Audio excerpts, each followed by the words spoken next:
What are the international economic and political challenges of the 1980s? Are trade and unemployment the global bread and butter issues? You should know. It's your business.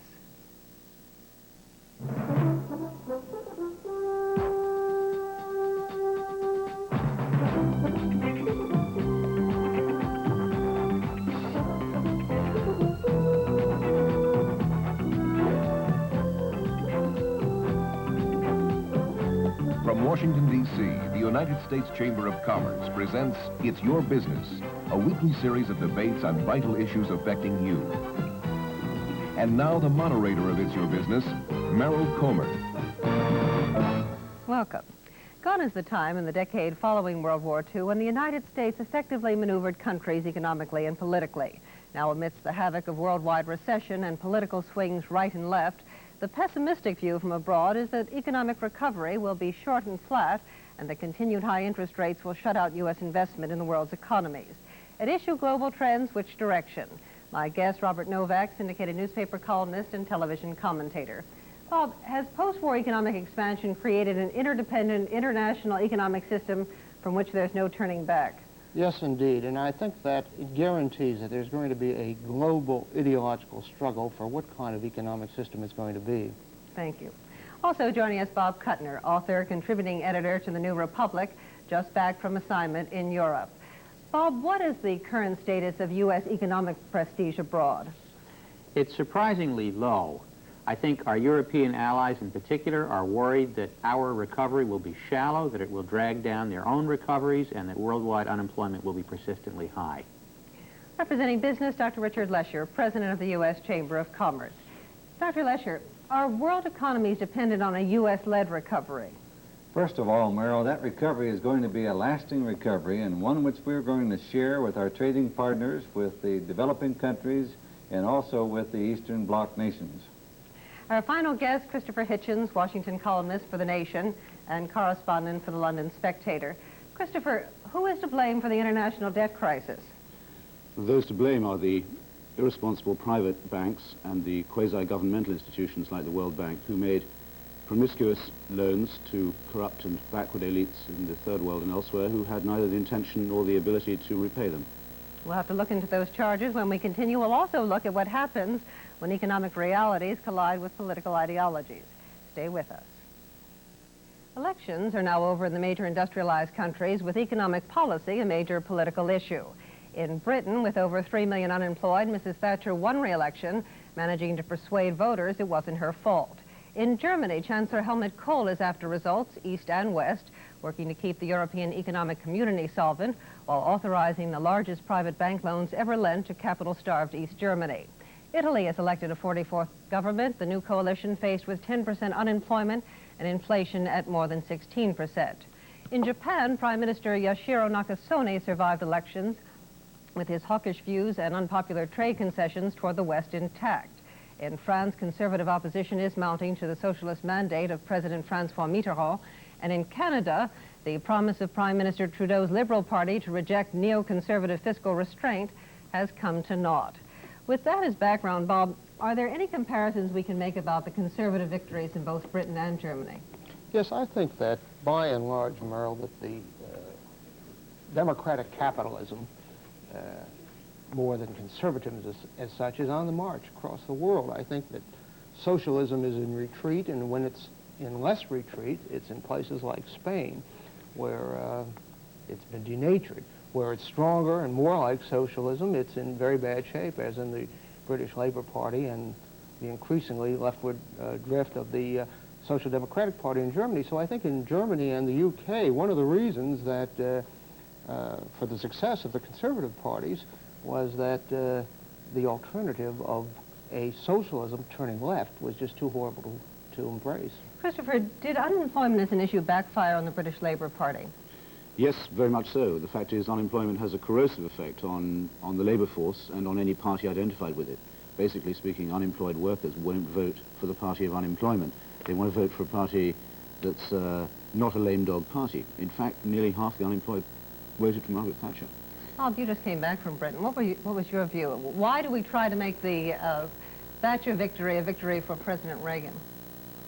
Well, I think Thatcher and Reagan are very similar ideologically, and she was, of course, coasting on the Falkland success, and she was also benefiting from a unified party at a time when the Labour Party was terribly in disarray. But don't forget, Thatcher got 1.5% of the vote, less than she did in 1979, and there was an anti-Thatcher majority if you put the center Social Democrats and the Liberals together with the Labour Party, so it was not quite the unequivocal victory that it's sometimes painted. If Mrs. Thatcher had the Falkland victory, President Reagan has the problem of El Salvador and that whole area. Bob? Yeah, I think that's a difficulty, but I really think the difference between Mrs. Thatcher and President Reagan is the one word, growth. I think he is much more committed to a policy of growth. I think he is much less committed to a policy of austerity, and in my view, that is more the spirit of democratic capitalism than the austerity thing. Dr. Lesher, on that point, how do free markets and state-run economies compare these days?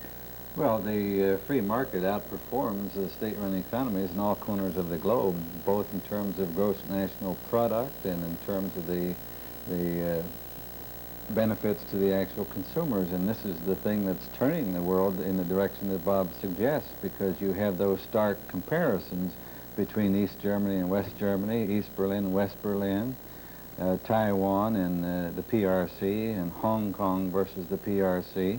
They're very, very stark comparisons, and some maybe not so dramatic, but nevertheless telling the same message in all corners of the globe. Then how do we explain, Bob Kuttner, the protectionism that appears so rampant now throughout the world?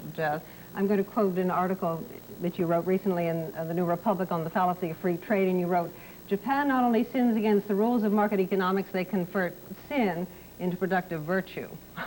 What's going on there? Well, you know, in Economics 101, one learns that the market is the best allocator of capital. Unfortunately, for those who hold that point of view, it sometimes turns out that planning, whether it's Japanese-style planning or Swedish or West German, I'm talking about democratic planning, not communist planning, can sometimes outperform the market. And much of what the Japanese have accomplished, they have accomplished by allocating capital in a way that is anathema to American conservatives. And as a result, Americans are up against this reality clashing with some of their cherished beliefs. They've also, Bob, succeeded for a lot of other reasons. Protectionism at home, Yes. Taking taxes off of business, one of the things that we've argued for. And quite often they've gone against the private sector in Japan has gone against the government plan. When the government wanted to keep Honda out of the automobile industry, for example, Honda said, nothing doing. We're going to make an automobile, and we're going to be in that market. You know, and two other factors, too, as well, excuse me, that the attitude of the workforce and the attitude of management, quite apart from planning, are maybe the Japanese secret weapon. And the fact that they're spared to the expense of maintaining an enormous war machine, which the British and American economies have both opted to do on an even grander scale than they did before. You know, Japan is very much like the story about the blind men of Hindustan and the elephant. You can make of it almost anything that you wish. If you're on the left, you can say, well, look, they plan, they give their workers lifetime job security. Yes, it's a workforce with a higher morale, but that's no accident. And if you're on the right, you can say that, look, sometimes Japanese firms ignore MITI, and Japan has a very conservative social structure. But I think we would all agree that it's a quite different economic formula that includes some elements of security, elements of laissez-faire, coupled with elements of planning in a way that's quite different from our own. It's tough to sit here and generalize because, you know, that doesn't tell the whole story, because there is no such thing as a pure economy right now. Even the Soviets and the PRC are inducing capitalism in small measures into their economy to try to pump them up and get them going. But I'm just curious whether or not you agree with the opening statement that the world is rejecting socialism because it has failed, and there is a very distinct movement toward the principles of capitalism. I think there's no question about your, or I guess Mr. Novak's opening statement that democratic capitalism is on march. It's certainly ideologically resurgent in the United States and in Europe.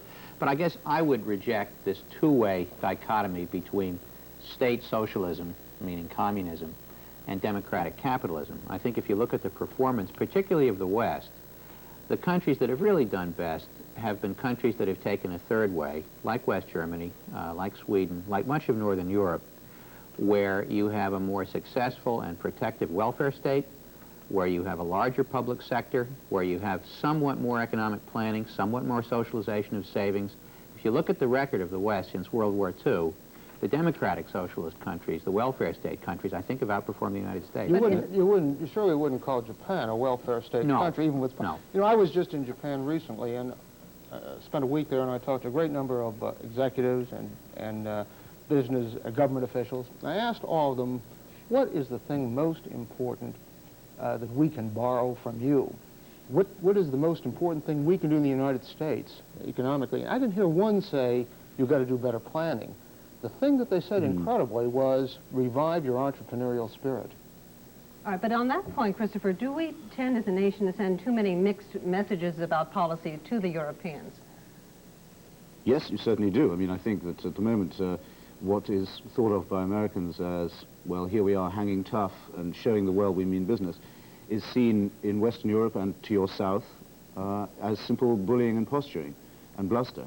I think that's dangerous. I think it especially applies to the attempt to deploy missiles in Europe this autumn to make American credibility secure at the expense of European security. Yeah, that's going to be felt at a very high level. I thought that was a German idea. No, it's not a German idea. It certainly was. Yeah, I know you think so. I've read you saying so many, many times. I've 4 or 5 times thought of writing to you about it. You are mistaken about that. There's no question. The German public opinion and the British public opinion both reject the placing of American missiles in their countries. But it was proposed by former Chancellor Schmidt of Germany. That has been alleged, yes. What's truth? Your other statement about blustering and posturing, I find a year out of date. In fact, the Europeans did feel that way about us a year ago, but today they agree with President Reagan and others who say the #1 problem is to wring some of the government expenditures out of all the economies of the world so that we can reinvigorate the private sector. That was the message that came out of Williamsburg. Sorry to correct you both, because first, Helmut Kohl,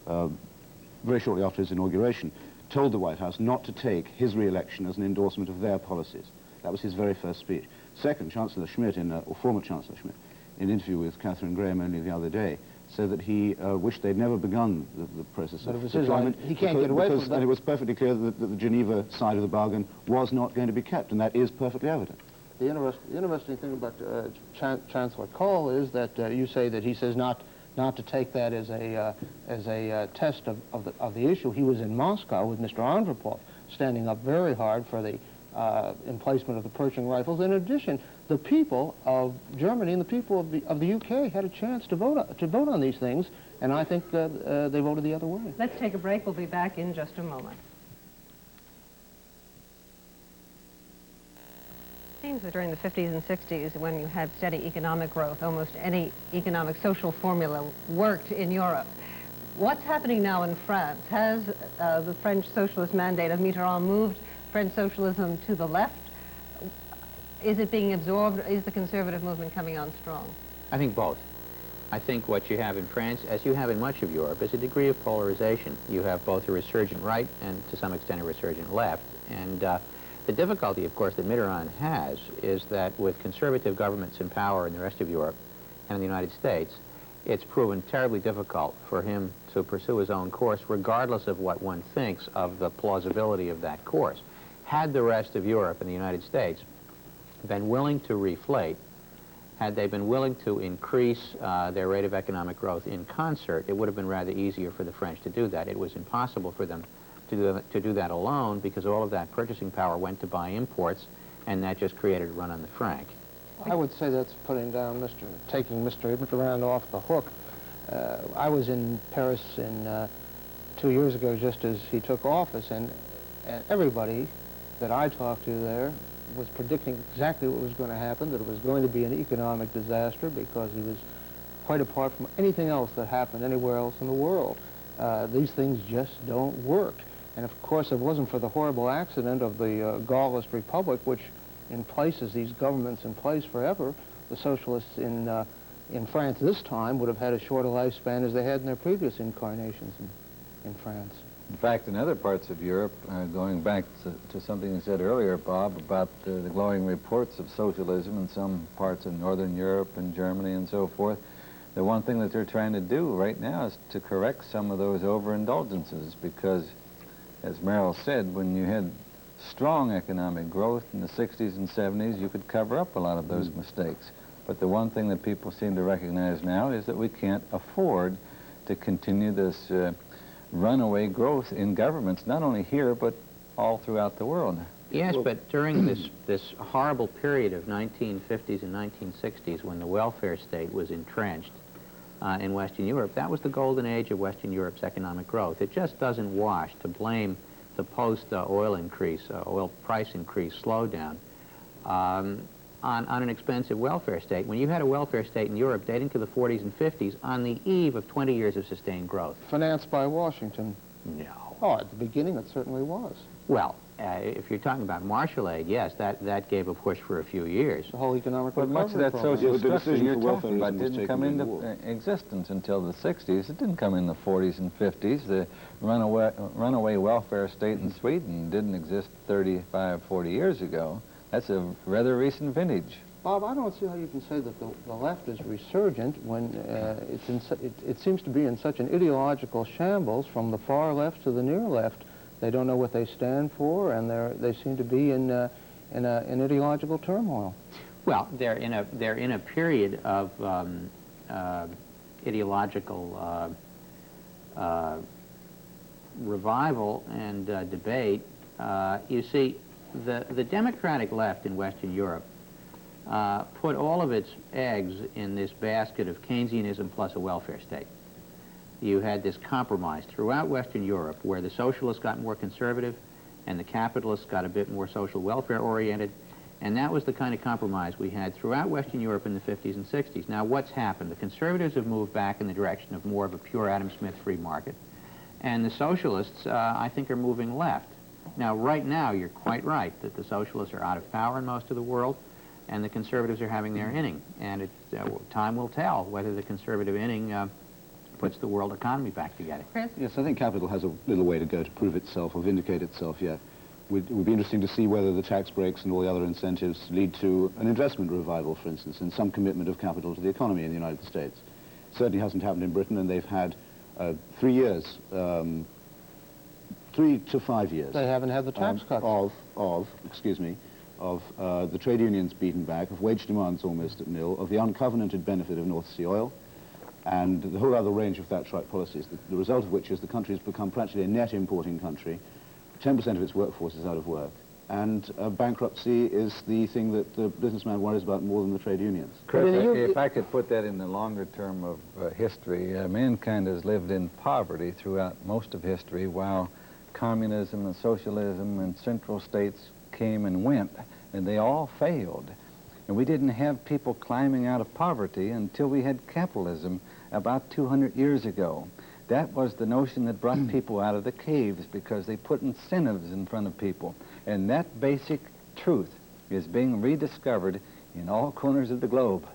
You don't have to prove it tomorrow. It's been proven over the last couple hundred years. The person who made that discovery on capitalism's behalf was Karl Marx. That is what you've just recited as the first 8 pages of the Communist Manifesto. If I could just where it says capitalism is the greatest engine of production in human history. But he observed certain problems that it had in keeping there that are going. problems, but it's still better than anything else that's been tried. If I could just respond to Mr. Hitchens, getting back to what he was saying about what's happened in the UK, there's the missing, and that's what I was saying earlier, the missing element in the UK is a commitment to growth.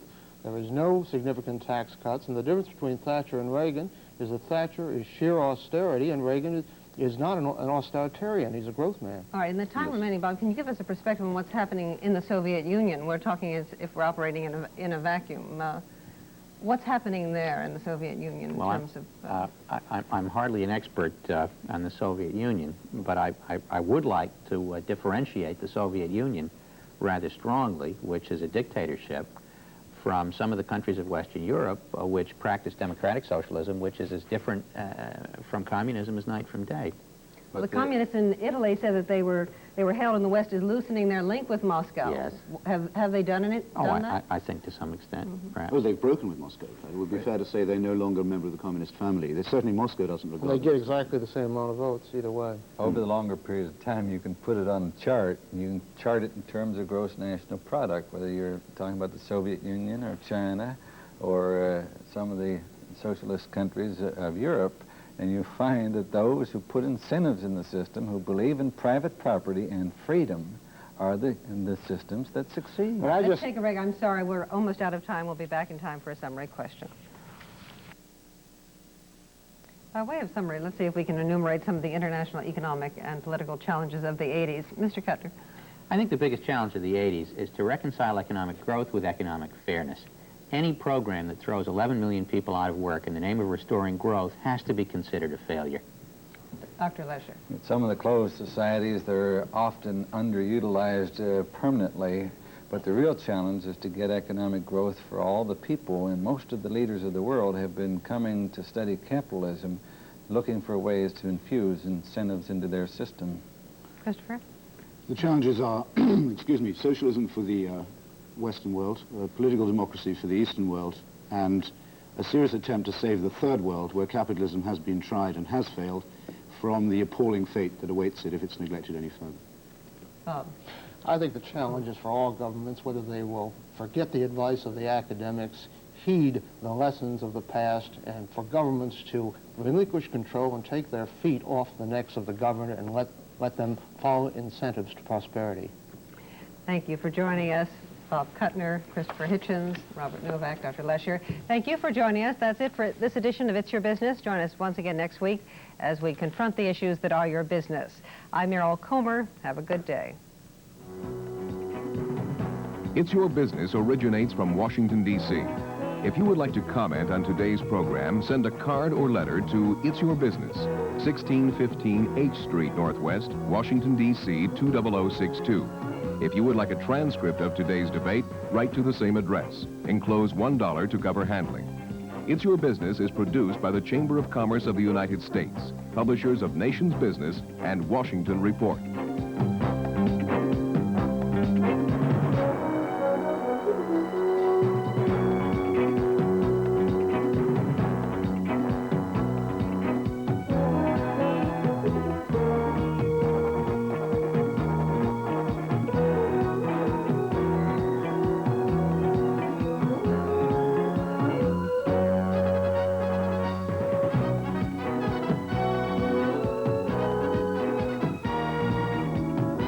This has been a production of BizNet, the American Business Network.